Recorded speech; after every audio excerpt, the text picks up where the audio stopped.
아버지, 이 시간 거룩한 주의 영을 부어주시사 우리 귀가 열리게 하여 주시옵시고 우리 마음이 열려 그 말씀을 받아들이게 하여 주시옵시고 또 우리 의지에 성령을 부어주시사 듣는 대로 결단하고 실행하도록 우리 의지를 강하게 하여 주시옵소서. 아멘. 예수님 이름으로 기도합니다. 아멘. 현대 과학 문명이 엄청나게 발전한 것 같지만 사실은 가장 쉬운 것에 대한 대답을 현대 과학이 못 내는 것들이 너무 많습니다. 우리가 어떻게 세상에 생겨있다는 현대 과학을 모르는 것이고, 그 다음에 너무 쉬운 거, 그러니까 왜 감기에 걸리는지 잘 모르죠.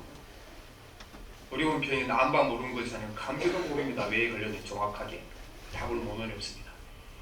보면 이제 우리가 되게 감기가 겨울에 추울 때만에 감기가 걸립니다. 왜 이제 추울 때 감기가 잘 걸리는가? 뭐 정확한 답은 아니지만 하여튼 이제 의학을 연구한 사람들 두 가지 조건을 말합니다. 첫째는 우리 기도에 점막이 이렇게 이제 건조해져서 우리가 살아가는 이 모든 대기에는 감기를 일으키는 바이러스가 200종류가 있는데 우리가 매일 바이러스가 우리 몸에 들어오죠. 우리가 많이 쓰니까. 우리 점막이 이렇게 이제 건강한 사람들은 거기서 바이러스가 걸려지는데 이게 건조하면은 걸려주지 못해서 몸속에 들어가서 감기에 걸린다 그렇게 합니다. 둘째는 날씨가 추워지면 추위하고 몸이 이겨내느라고 이 몸이 추위하고 이겨내느라고 그쪽에 에너지를 많이 쓰기 때문에 전체 우리 몸의 에너지가 약해지기 때문에 감기 바이러스를 이기지 못한다 그렇게 얘기합니다. 그리고 실제적으로 보면 사람이 언제 많이 제일 죽는 것도 날씨가 추울 때 제일 많이 죽는다 그랬죠. 추위를 우리가 감당하는 것이 육체가 너무 어려우니까 그렇게 얘기합니다. 그래서 아무튼 이 날씨가 추우면 감기가 잘 걸리는 것이 사실이죠. 여름에는 거의 걸리지 않으니까 감기가. 그래서 우리가 추운 겨울을 잘 넘기려면 감기를 이기는 방법을 잘 배우고 실천해야 됩니다. 점막이 건조해지게 되면 이제 대신 물을 많이 마시게 됩니다. 따뜻한 물을 많이 마시게 되면 보충을 해준다 그럽니다. 그런데 우리가 육체의 감기가 날씨가 추워지면 많이 걸리잖아요. 거의 대부분 그렇잖아요. 하지만 인생의 겨울도 있습니다. 우리 삶이 힘들어지고 고단하게 되면 우리 마음에도 감기가 걸리게 되어 있는 것입니다.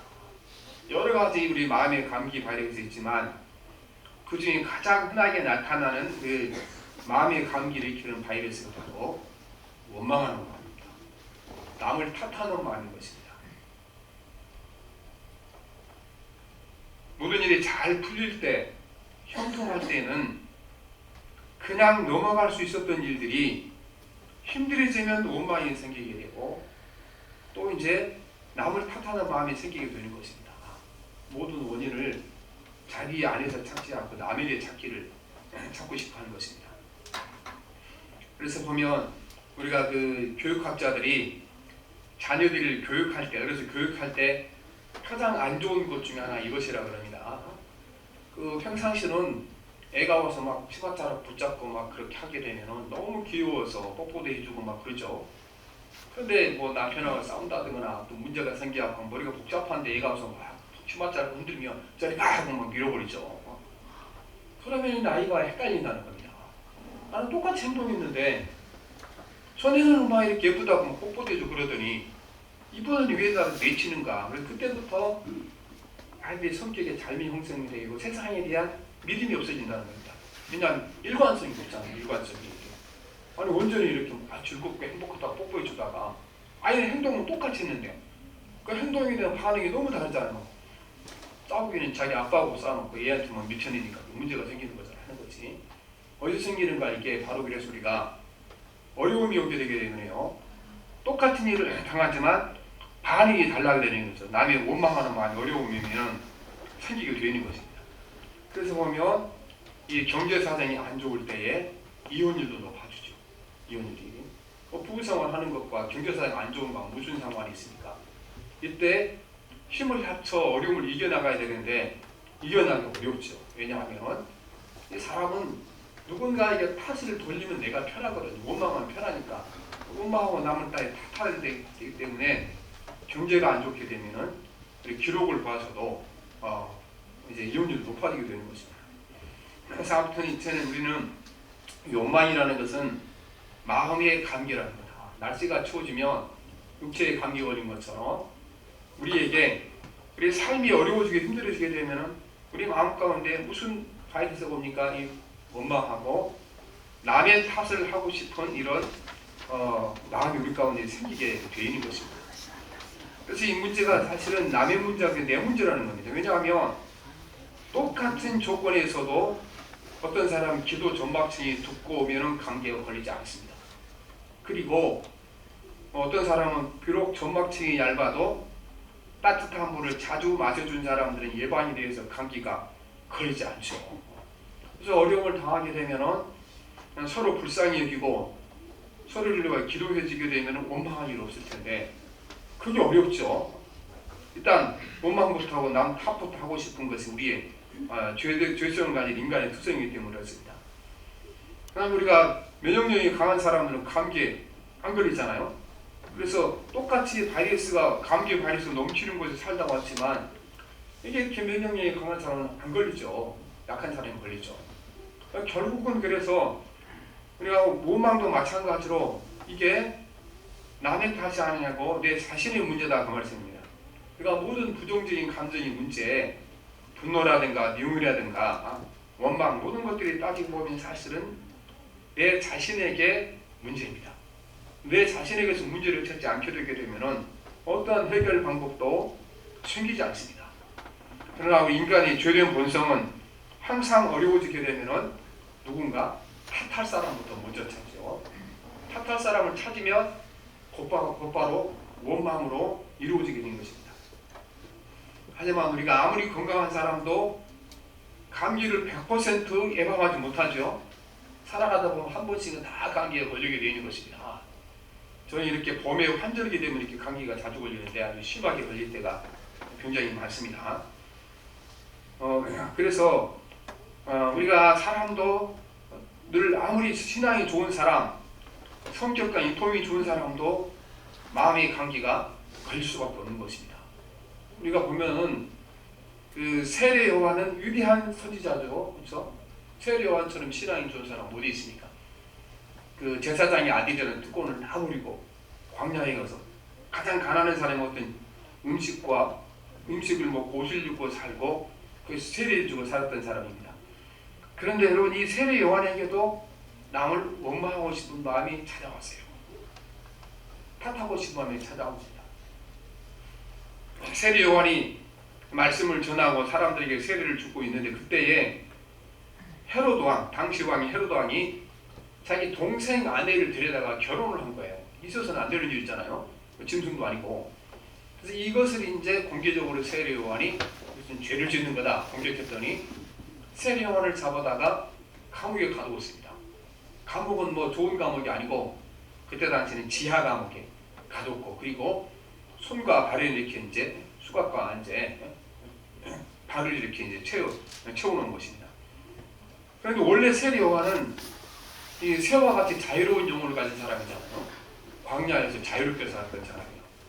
이렇게 자유롭게 살았던 사람이 어느 날 갑자기 감옥에 갇혀서 손발을 움직이지 못하겠으니까 그 답답함이 얼마나 답답했겠습니까? 얼마나 힘들었겠습니까, 삶이. 그래서 세월이 1년쯤 지났는데 1년쯤 후에 소문을 들어보니까 예수님이 완전히 이렇게 이제 지금 끝나는 겁니다. 쉽게 말해서 많은 사람이 예수님을 찾아오게 되고 세례 요한 갖지 못했던 능력과 권세를 병을 고치고 또 많은 기적을 이렇게 한다는 겁니다. 그런데 사실은 예수님이 이렇게 뜰 수 있도록 뒷바라지 해준 분이 누구냐 그러면 세례 요한이거든요.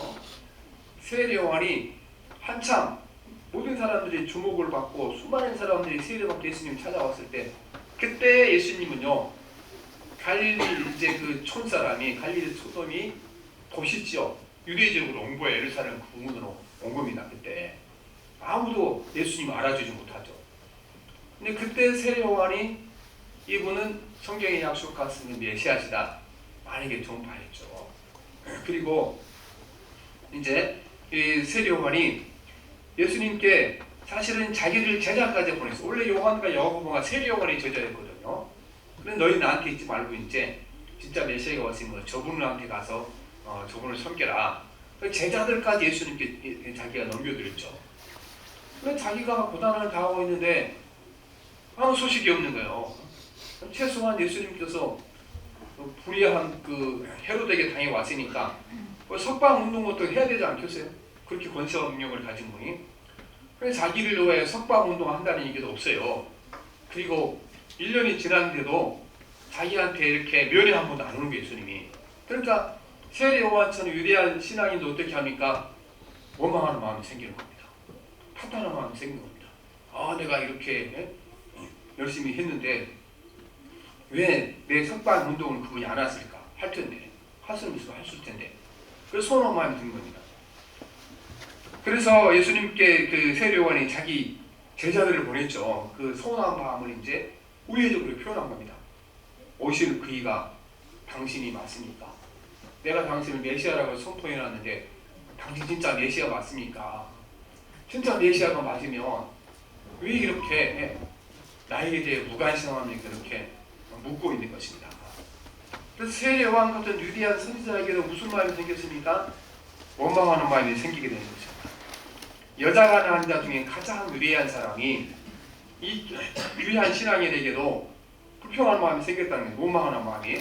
예수님께서 세례 요한을 평가하시기를 여자가 낳은 자 중에 세례 요한보다 큰 이가 일어남이 없도다 이렇게 말씀하잖아요.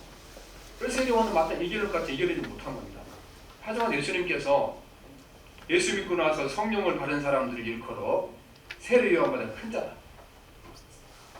하늘나라에서는 세례 요한보다 모든 자는 크리라 말씀하셨는데 이것은 우리가 이 세례 요한은 여자에서 난 자잖아요.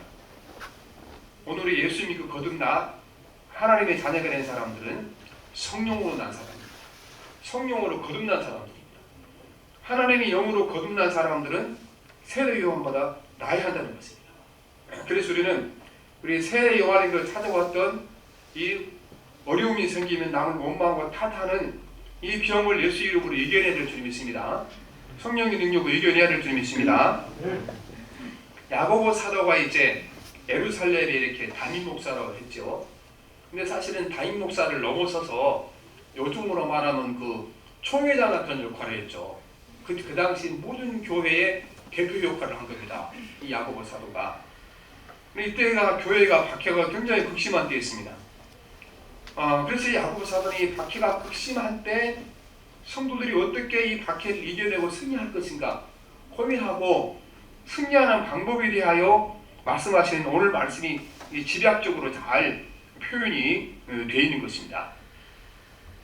그래서 오늘 말씀을 보게 되면은 박해를 이길 힘을 어디서 찾아야 하는가?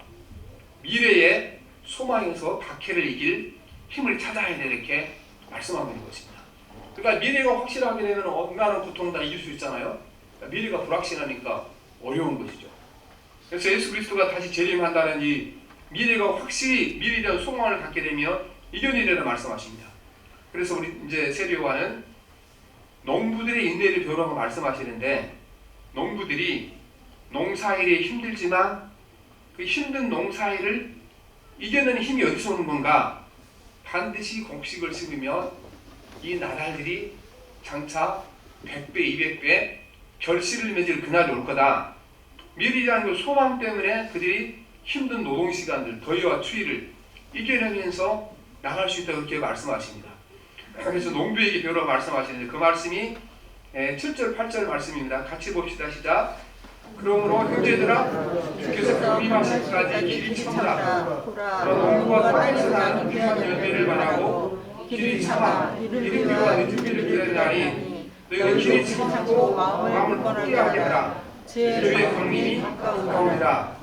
교리의 말씀을 하고 있습니다. 농부가 힘든 농사일을 견딜 수 있는 것은 이 수고의 대가로 땅이 나에게 귀한 열매를 줄 거라는 미래의 소망이 있기 때문에 교훈인 것입니다. 농부가 땅에서 나는 귀한 열매를 바라고 길이 참아 이른 비와 늦은 비를 기다림이 말씀하시는 것입니다. 농부가 사실은 땅에다가 씨앗을 뿌리는 것은 엄청난 모험인 것입니다. 지금 먹을 것도 없는데 먹지 못하고 씨앗을 땅에다 뿌리는 거잖아요. 그러면은 이것이 썩어버리고 싹이 안 나면 어떻게 하겠습니까? 그러나 자기들 경험으로 아는 거죠. 땅에다 버린 것처럼 뿌려지지만 하나님께 삭별과 비를 주시면 여기 싹이 나고 줄기가 생기고 열매가 맺혀서 우리가 그 열매를 따게 되리라. 미리 단 소망이 확실하기 때문에 거기다가 씨앗을 뿌리는 희생을 하고 많은 수고와 노력을 하고 인내한다는 것입니다. 우리 성도들도 마찬가지로 성도의 고난은 예수님이 재림하신다는 소망이 분명히 있게 되게 되면 모든 어려움을 참고 견딜 수 있는 힘이 거기서 나오리라고 말씀하십니다. 그래서 초대교회 교인들은 우리는 상상도 못할 핍박을 보고 고난을 당했지만 야고보 사도는 그 고난을 이기는 힘이 어디 있는가? 반드시 예수님께서 재림하셔서 이 땅을 심판하실 그날이 있을 것이다. 그러니까 재림에 소망이 없으면 이 고난을 이기지 못한다 말씀하십니다. 그래서 너희도 길이 참고 마음을 굳건하게 하라. 주의 강림이 가까우니라 말씀하시는 것입니다. 2000년 동안 주님이 오시지 않았지만 우리는 주님도 우리와 함께 하시고 또 반드시 그 약속이 이루어질 그날 오게 될 줄 믿습니다. 그래서 이른 비와 늦은 비가 반드시 오는 것처럼 예수님이 재림이 반드시 이루어질 거라 우리에게 말씀을 하고 있는 것입니다. 성경에 보면 이 이른 비와 늦은 비 이야기가 자주 나오잖아요. 구약성경에 자주 나오고 신약성경에 자주 나오고. 근데 이게 이른 비와 늦은 비가 우리 생각하고 반대됩니다. 왜냐하면 우리는 봄에 내리는 이른 비 같은데 그게 아니고 가을에 내린 비가 이른 비입니다. 가을에 그 비가 내리면 땅이 적셔지면 거기다가 밀 씨앗을 심게 되죠. 또 봄에 내린 비가 우리는 늦은 비라고 그렇게 얘기합니다. 팔레스타인이 비가 잘 오지 않기 때문에 가을에 한 번, 봄에 한 번 두 번 오는데 한 가지 확실한 것은 반드시 봄과 가을에, 가을과 봄에 비가 내린다. 소망을 갖는 것처럼 늦은 비와 이른 비와 늦은 비가 반드시 내리는 것처럼 예수님이 재림하시는 것도 확실히 예수님이 재림하실 것이다. 그러니까 이 소망으로 모든 고난이 이겨내 이렇게 말씀을 하고 있는 것입니다. 그런데 이제 이 고난의 삶이 오게 되면은 참고 견디라 이렇게 말씀하죠. 오늘 말씀이 보면 이제 오늘 우리가 7절 8절에 보게 되면 여기에 다들 말씀이 참으라는 말씀을 가르치는 것을 보게 됩니다. 그래서 오늘 또 우리가 그런데 참는데 이 참지 못하도록 하는 것이 있다는 겁니다. 참지 못하도록, 인내하지 못하도록 우리를 방해하시는 것이 있는데 그건 뭐냐? 바로 우리에게 마음의 감기처럼 자주 찾아오는 거, 원망하는 마음, 남을 탓하는 마음, 이게 우리 마음 가운데 일어나게 되면 참지 못한다는 겁니다. 이게 왜냐하면 원망하고 남 탓하는 건 어떻습니까? 모든 지금 어려운 원인이 다 누구에게 있다는 거죠. 원망하고 탓한다는 건. 그래서 지금 결론이 난 거예요. 어떤 결론이 났습니까? 이건 다 남들 때문이거든요. 남들 때문에. 모든 문제가 다 남들 때문에 왔으니까 어떻게 참아서 못 참지. 그래서 이제 남을 원망하는 마음, 남을 탓하는 마음은 이거는 인내를 묻어버리는 죽이는 이게 무덤으로 만들어놓은 바로 무덤과 같은 거다. 인내를 무덤으로 만드는 인내의 무덤이다. 그렇게 말씀하고 있는 것입니다. 그래서 우리가 땅을 살아가면서 어려움과 고난이 왔을 때 원망하는 마음을 탓하는 마음이 생기게 되면은 이거로는 절대 우리가 인내하지 못합니다. 어려움을 참지 못하고 결국은 그 어려움에 무너질 수밖에 없는 것입니다. 지금 우리가 사는 시대는 박해를 받는 시대는 아닙니다. 하지만 모든 세대 사람들이 항상 자기가 사는 세대가 가장 어렵다고 생각을 하고 살아왔습니다. 지금 우리가 이제 5060이라 얘기하죠. 보통 사회에서 70, 80, 60까지 이제 되신 분들이 계시는데 되게 그 연세들 아닙니까? 이 연세 때에는 뭐 6.25 사건 직후에 먹고 살 것이 없는 시대에 살았잖아요. 그렇죠? 형제들이 밖으로 큰 걸 차지하고 싸우는 시대에 살았죠. 그래서 우리 자녀들은 이렇게 이제 넉넉하게 잘 먹여주고 또 그때는 뭐 학교를 가고 싶어도 공락금 못해서 대부분의 학교 못 갔잖아요. 나는 못 갔지만 공부를 많이 시켜주게 되면 이제 나보다는 행복할 거다. 좋은 시대가 열릴 거다. 그리고 공부를 시켜놨죠. 그런데 지금 많은 사람들이 얘기하기를요. 지금 이렇게 막 2030 세대, 새로 자라는 10대들, 이 아이들이 그렇게 가난에 찌들리는 삶을 살고 힘들게 살았던 지금 60대, 70대, 80세보다 결코 행복하지 못할 거라는 지금 대답을 내놓습니다. 왜냐하면 그때에는요, 어찌됐건 삶이 조금씩 나아졌거든요. 나아졌어요. 삶사도 나아지고 모든 게 나아졌어요. 왜냐하면 그때는 경제 개발 시기잖아요. 경제가 막 좋아지는 시대예요. 그런데 이 경제라는 것이 어떤 의미에서 생물이라고 하냐, 경제도 생물, 사람은 똑같은 거예요. 우리가 키가 20살, 25살 되면 대세가 안 큰 거잖아요. 경제도 마찬가지로 개발도상국일 때, 가난할 때는요, 조금 노력하면 쑥쑥 자라죠. 그런데 이것도 성년이 되고 30년, 40년 되면 더 이상 경제가 성장하지 않습니다. 그 자리에 멈춰있거나 후퇴할 가능성이 굉장히 높죠. 그래서 우리가 2%, 3% 굉장히 성장하는 건 성장은 아니에요. 왜냐하면 그만큼 물가가 올라가고 있기 때문에 성장하면 그만큼 잡아먹어버리는 거잖아요. 어렵죠. 그런데 지금 우리가 그 시대를 살고 있는 거예요.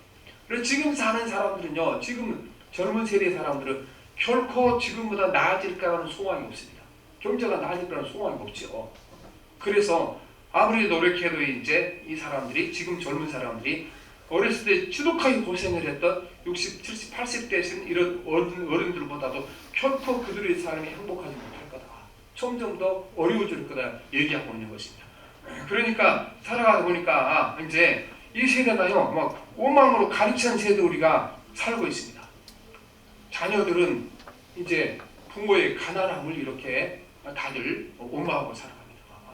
아니, 남들은 태어나자마자 빌딩까지 다 가지고 있는데 나는 평생 직장 생활을 해도 이렇게 코딱지만한 집도 하나 살 정도 어려우니까, 그래서 많은 사람들이 아유, 부모가 부자였다면 얼마나 좋을까 해서 원망을 하는 것이죠.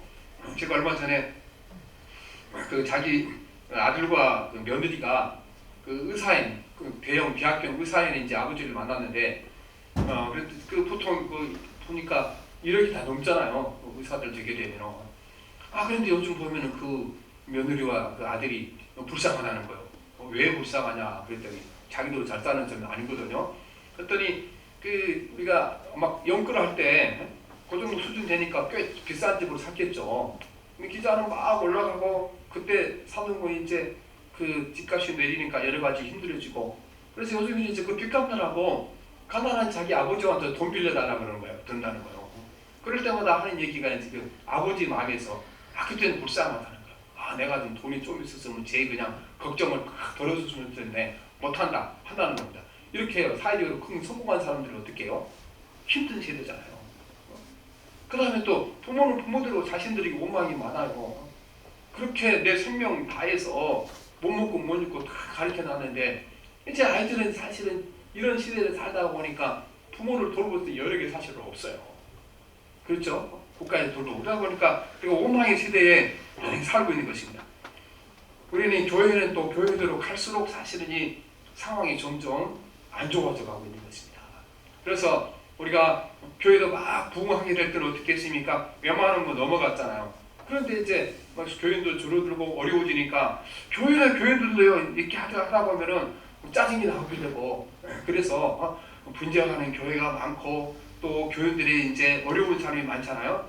아무튼 우리가 사는 세대는 어렵고 힘든 세대를 살고 있다. 이것이 사실인 것입니다. 이 세대를 어떻게 이겨나갈 수 있겠는가? 우리는 주님께 대한 소망을 살아야 되겠지만, 이때 우리가 살아가면서 하는 일이 어려울 때 어려움을 헤쳐나가는 이 우리에게 인내심이 필요한 거죠. 오늘 말씀이 보면은 인내하는 말씀을 가르치는 겁니다. 인내하는 말씀으로 고진 감렬하는 말씀 있잖아요. 쓴 것을 잘 이겨내면 단 것이 온다, 그런 말씀이고, 같은 야고보서 1장 4절에 보게 되면은 이 야고보 선지자가 야고보서 인내를 굉장히 강조합니다. 인내가 승리하는 길이다. 야고보서 1장 4절 보면 인내를 온전히 이루라. 너희를 온전하고 구비하여 조금도 부족함이 없게 하려 함이라. 이렇게 말씀하십니다. 어떤 사람은 공부를 잘하지만 어떤 사람은 이렇게 경제 문제에 약하잖아요. 그런데 그 부족한 걸 공부로 못 채운다는 건 어떻게 채웠습니까? 인내가 채워주는 겁니다. 가난한 사람들 여러분, 인내하려면 가난의 약점을 채울 수가 있는 것입니다. 여러 가지 이렇게 이제 질병이 많은 사람도 인내로 이렇게 질병의 약점을 채울 수 있다는 겁니다. 그래서 야고보서 하는 얘기는 인간의 모든 약점을 뭘로 채울 수가 있는 건가? 인내를 채울 수 있다. 인내를 우리를 완전하게 다 말씀하시는 거죠. 우리는요 지금 너무나 이렇게 이제 그 현실을 중요하기 때문에 뭘 인내하고 참는데 익숙하지 않습니다. 인내하고 참는데 뭐든지 빠르게 돼야 되니까. 그래서 우리가 오늘 현실을 살아가는데 또 주님의 재림을 기다리는 신앙을 가지고 살아가는데 인내를 꼭 배울 필요가 있는 것입니다. 그런데 인내하지 못하던 우리 가운데 우리를 막는 가장 큰 적은 무엇이 바로 원망하는 마음, 남을 탓하는 마음인 것입니다. 남을 탓하고 원망하는 그 순간 우리 인내는 순식간에 무너지게 되어 있는 것입니다. 그래서 우리 원망하는 마음이라는 것은 이것은 보통 담배 연기와 똑같은 담배 연기. 우리가 담배를 딱 피우게 되게 되면 이제 한순간 담배 연기가 이렇게 이제 몸속에 들어와서 코로 빠져나갈 때 그렇게 전 모르겠지만 해본 사람들은 굉장히 쾌감이 있다고 그러죠. 쾌감이. 제 아는 목사님 중에 한 분이 젊었을 때 담배 피웠던 분이 계세요.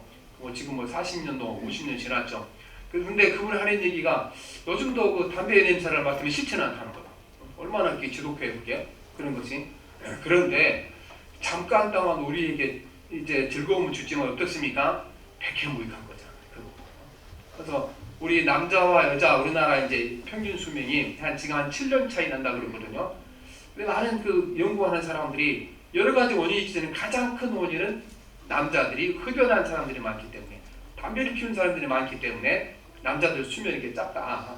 상당히 많은 사람들이 남자의 죽음이 이렇게 폐와 관련된 죽음들, 호흡기와 관련된 죽음인데 이게 거의 다 담배 연기의 영향이 크다고 이렇게 얘기합니다. 그래서 우리가 우리 가운데 원망하는 마음이나 이렇게 이제 남 탓하는 마음 이거는 담배를 피워서 오늘 현실에 힘들고 고단한 것을 이겨보고자 하는 마음과 똑같습니다. 잠시 이길 수 있는 것 같지만 더 깊은 웅덩이로 깊은 우리 수렁으로 빠져들게 될 것입니다. 그러나 우리가 건강한 사람도 감기에 걸리듯이 예수 잘 믿고 신실한 사람들 마음에도 반드시 이제 마음의 감기, 원망병이 걸리가 되는 것입니다. 앞서 말씀드린 대로 세례 요한같이 위대한 어떻게 신앙인도 원망한 마음이 생겼잖아요. 그 다음에 이스라엘 백성들이 출애굽한 다음에 광야에서 그들이 많은 하나님께 범죄를 저지르고 가나안 땅에 들어가지 못했잖아요. 그 사람들이 저지른 죄 중에 가장 큰 죄, 가장 자주 저지가 무슨 죄였냐니까 원망하는 죄였어요. 모세를 원망하더라. 어렵고 힘들 때마다 모세에게 가서 어떻게 하면 좋겠습니까? 묻는 것이 아니고 또 우리가 기도를 이기는지 그렇게 아니고 아무튼 무조건 원망해놓고 보는 거지 이 사람들이 어렵고 힘들 때에. 그 다음에 여러분 사도행전 우리가 이제 그 2장에 보게 되면 이 교회가 성령 충만을 받았죠. 성령 강림절 충만을 받았습니다. 교회가 충만했습니다. 그런데 성령 충만은 이 교회를 깨뜨리고 갈등이 생기게 되는 원인이 어디서 생겼습니까? 성령 충만한 성도들 마음 가운데 원망하는 마음이 생겨. 원망하는 마음. 사도행전 6장 1절에 보면 그때에 제자가 더 많아졌는데 헬라파 유대인들이 자기의 가부들이 매일의 구제에 빠짐으로 히브리파 사람들을 원망하니 그렇죠. 그때 예루살렘에 모였던 사람들이 각지 다른 나라에 사는 사람들이 오순절 그 예배드리러 왔다가 성령을 받고 그곳에서 머물면서 복음을 전했죠. 그래서 히브리파 사람들은 원래 이렇게 팔레스타인 땅에 살았던 사람들이고 헬라파 사람들은 외국에서 온 사람들이요. 외국 사는 사람들이. 그런데 아마 그때 그 구제품을 나눠준 사람들이 그 히브리 땅, 그 팔레스타인 땅에 사는 사람들이나 봐요. 왜냐하면은 성경에 보면은 대부분의 헌금들을 그 사람들이 했거든요. 헌금들을 그 유대 땅에 원래 자기들이 거기 고향을 갖고 사는 사람들을 그럴 수밖에 없는 것이 먼 나라에서 순례로 왔던 사람들은 그 순례할 수 있는 교육만 가지고 왔지 돈이 없잖아요. 그래서 거기 사는 사람들이 집을 팔아 땅을 팔아 헌금을 했잖아요. 그러다 보니까 자동적으로 이제 그 주도권을 갖고 음식을 나눠주다 보니까 이렇게 생긴 건데 사실은 모르죠. 이 사람들이 이렇게 느꼈는지 진짜로 그랬는지 모르는데 아무튼 이런 문제가 생겼으면 찾아와서 우리 지금 헬라파 사람들이 구제에서 빠져진 사람이 많다 얘기하면 되잖아요. 제안하면 되잖아요. 근데 불평과 원망부터 하고 보니까 문제가 생기게 되는 겁니다. 그래서 성령 충만 받았던 예루살렘 교회가 생겼던 문제가 무엇이니까 바로 원망하는 것입니다. 야고보 사도는 잘 알잖아요. 예루살렘 교회 목사였으니까. 그러니까 이 인내하고 예수님이 재림을 기다려야 되는데 인내하지 못하도록 막는 게 가장 큰 악이 뭔가? 남을 원망하고 탓하는 마음이 가장 큰 악이라고 그들에게 말하고 원망하지 말라고 말씀하고 있는 것입니다. 그래서 우리는 우리 인내하라고 첫째 말씀하죠. 5장 7절 8절을 보게 되면은 거기 우리가 다시 한번 보시게 되면은 그러므로 형제들아 주께서 강림하시기까지 길이 참으라. 보라 농부가 땅에서 나는 귀한 열매를 가라고 길이 참아 이른비와 늦은 비를 기다리나니 너희도 길이 참고 마음을 굳건하게 하라. 주의 강림이 가까우니라. 이 길이 이 말씀은 우리 순수한 우리말이죠. 우리 끝까지는 말이 길이라는 거죠. 계속해서 지속해서 참아가는 거죠. 참다가 중간에 못 참으면 아무 소용없다는 거죠. 우리가 뭐든지 그렇잖아요. 뭐든지 참으면 끝까지 참아야 돼. 내가 참으려고 했는데 이제는 못 참겠다. 그래도 전에 참았던 아무 소용없는 거예요. 길이 참지 못하면 소용없는 거죠. 그러니까 야고보 사도가 길이 참지 못하면 안 되는 거다. 그렇게 말씀을 한 거죠. 우리 자녀들도 마찬가지고 집에도 마찬가지고 내가 얘한테는 20년 동안 참았는데 오늘 내가 안 되겠다. 그러면요 20년 참가하면 소용없는 거예요. 길이 참아야 되는 거죠. 끝까지 연애 맺을 때까지 참아야지 되는 거잖아요. 우리가 고구마나 감자나 심어놓고 이제 그 연글 때까지 기다려야지 참지 못하고 중간에 파버리면 어떻게 감자가 맺히겠습니까? 안 맺히는 거지. 우리는 우리 마음 가운데 불평하고 원망하는 마음은요 늘 찾아오죠. 왜냐하면 아무리 건강한 사람에게도 어떻게 해요? 감기 바리스로 널려있어요. 입에까지 감기 바리스로 널려있어요. 늘 우리 몸에 찾아오죠. 근데 그걸 어떻게 해요? 우리가 우리 이제 기도의 전망을 통하여 이겨내고 또 몸이 건강하게 되면 이겨내는 거죠. 마찬가지로 감기 바리스로 널려있던 것처럼 우리에게도요 원망할 조건, 남을 탓할 조건 널려있습니다. 이게 감기 바이러스는 200가지라고 그랬잖아요 보통. 그런데 우리가 살아가면서 내가 원망할 수 있는 조건, 남을 탓할 수 있는 조건, 그거는 내가 생각하는요 200가지 넘을 거예요. 2000가지 될 수도 있고 2만 가지 될 수 있고 200만 가지 될 수도 있어요. 모든 것이 다 원망하고 싶으면 다 원망거리고 탓하고 싶으면 다 탓한 것이기 때문에 그렇습니다. 그래서 우리가 이 남을 탓하고 싶고 원망하고 싶은 이 마음을 우리가 이겨내야 되는 것입니다. 우리가 그러므로 그 원망이 인내를 무너뜨리는 되지만 또 한편으로는 여러분 우리가 인내가 원망을 또 이기게 할 수 있는 능력을 우리에게 주는 것입니다. 원망하는 것이요. 이게 우리가 우리의 마음속에 들어왔을 때 이거를 말이나 행동으로 표현하지 않으면은 금방 없어집니다. 때로는 뭐 10초 안에 없어질 수도 있고, 그 다음에 오전에 원망한 마음 생겼다가 오후 되면 없어질 수 있어요. 원망하는 마음이라는 것이 우리 생각에 스쳐가는 거니까, 우리 마음에 따라 따라가는 거니까. 근데 이거를 한번 말로 표현하거나 행동으로 옮겨놓고 나면 이제 엄청난 위력이 생깁니다. 우리 마음 가운데. 그래서 원망하기가 남을 탓하는 마음이 내 삶을 사로잡습니다. 또 이게 한번 밖에 나가게 되면은 우리가 요새 마스크 쓰고 예배 드리잖아요. 이 원망하는 마음이 내 밖으로 나가게 되면은 다른 사람이 금방 전염됩니다. 세상에서 가장 전염이 잘 되는 바이러스가 뭔가? 가장 전염이 잘 되는 바이러스가 바로 원망하는 마음과 남을 탓하는 마음, 이것처럼 전염이 잘 된 것이 없습니다. 그래서 우리가 원망하는 마음, 탓하는 마음이 생기게 되면은 이걸 어떻게 하겠어요? 절대로 밖으로 나가서는 안 되는 겁니다. 이것이 내 안에서 성령의 불로 해결되어야 될 줄 믿습니다. 해결 안 되고 일단 나왔다 그러면 나를 망치고 남을 망치게 되는 것입니다. 우리 개신교 교단 중에 영향력을 행사하는 할렐루야 김상봉 목사님 계시죠? 아주 훌륭하신 목사님이신데 이분이 은퇴하신 후에 몇 년 후에 세미나 갔더니 이분이 세미나 강사로 오셨어요. 하는 얘기가 이런 얘기를 하더라고요. 얼마나 인격적으로 수익이 높은 사람이에요. 그분이 신앙도 좋은 사람이고. 근데 자기 이제 담임 목사가 설교를 하는 것을 듣고 딱 밑에 앉아있다 보면은 이런 것이 올라온다고 여기까지. 왜냐하면은 자기가 그 몇십 년 목회했던 것과 이제 막 목사님 되셔서 목회하는 거 너무 다르잖아요. 그런데 그 목사님 하는 얘기가 그런데 내가 입을 딱 혀를 깨먹는 마음으로 여기까지 오지만은 내가 절대로 내가 그 마음을 말하지 않는다. 이게 내가 원로로서 오늘 또 편안하게 살고 교회의 평안을 지키는 방법이다. 그렇게 얘기하는 것입니다. 아니 그렇게 훌륭한 목사님이 그렇게 되겠어요? 그러나 아무리 훌륭한 사람도 다 마음 가운데 원망하고 싶은 마음, 또 남을 탓하고 싶은 마음, 이건 다 찾아오게 돼 있는 거예요. 근데 우리가 이거를 이 마음이 생기면은 이거 나한테 지금 바이러스가 들어왔구나, 감기 바이러스가 들어온 것처럼 마음의 바이러스가 들어왔구나, 내가 이겨내야겠다 하고 이걸 어떻게 해요? 그리스도 안에 성령 안에서 마음으로 사겨드리는 밥을 참고 이거를 겉으로 표현하는 방법을 배워야 주는 것입니다. 그렇게 될 때 우리에게는 이제 인내를 키우게 되고, 또 인내는 어떻게 해요? 원망과 불평을 잠재우는 능력이 그 안에 일어나게 되는 것입니다. 그리고 이렇게 우리가 원망과 불평하지 않고 우리가 인내하게 되게 되면은 좋은 결말을 보게 되리라, 그게 말씀하십니다. 오늘 우리 11절 말씀에 보면 보라 인내하는 자를 우리가 복되다 하나니 너희가 욥의 인내를 들었고 주께 주신 결말을 보았거니와 주는 가장 자비하시고 긍휼히 여기시는 이시니라 말씀하십니다. 인내는 반드시 결실을 갖고 오게 되는 겁니다. 그런데 인내하지 못하도록 막는 가장 큰 적이 무엇입니까? 원망하는 마음과 남을 탓하는 마음이 있습니다.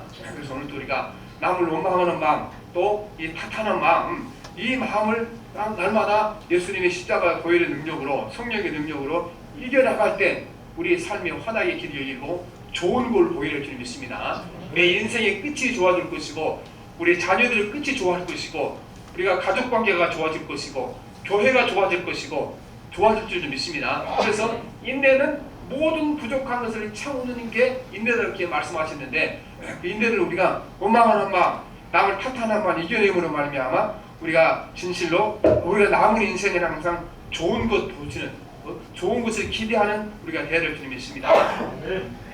살아계신 하나님 아버지, 오늘 우리가 하나님 아버지 감기 바이러스가 들어오는 것처럼 늘 우리 마음의 바이러스는 남을 원망하고 싶은 마음, 남을 탓하고 싶은 마음, 하루에도 수백 번 수천 번 될 수 있지만 하나님 아버지, 이것이 우리 인내를 저먹는 것이고 인내의 무덤이 될 줄 믿습니다. 이제 하나님 우리에게 이 어려움을 이겨내는 길이 남을 원망하고 남을 탓을 하지 않는 것이 가장 좋은 방법인 것을 깨닫게 도와주셔서 우리가 주의 말씀 인내할 때에 좋은 것을 보게 되라 말씀하신 하나님 아버지, 욥이 모든 고난을 원망하지 않고 탓하지 않고 인내할 때에 좋은 결말을 보았습니다. 오늘 함께 예배드리는 모든 성도들, 또 가정에서 예배하는 성도들, 또 그의 자녀들, 손자, 손주들까지 이 귀한 말씀이 그들을 다스려서 하나님 아버지 우리가 모든 사람들이 인생의 끝이 아름답게 끝나게 도와주시고 우리의 마지막이 더 아름다운 삶이 되게 역사하여 주시옵소서. 예수님 이름으로 기도합니다. 아멘. 242장 찬송합니다. 242.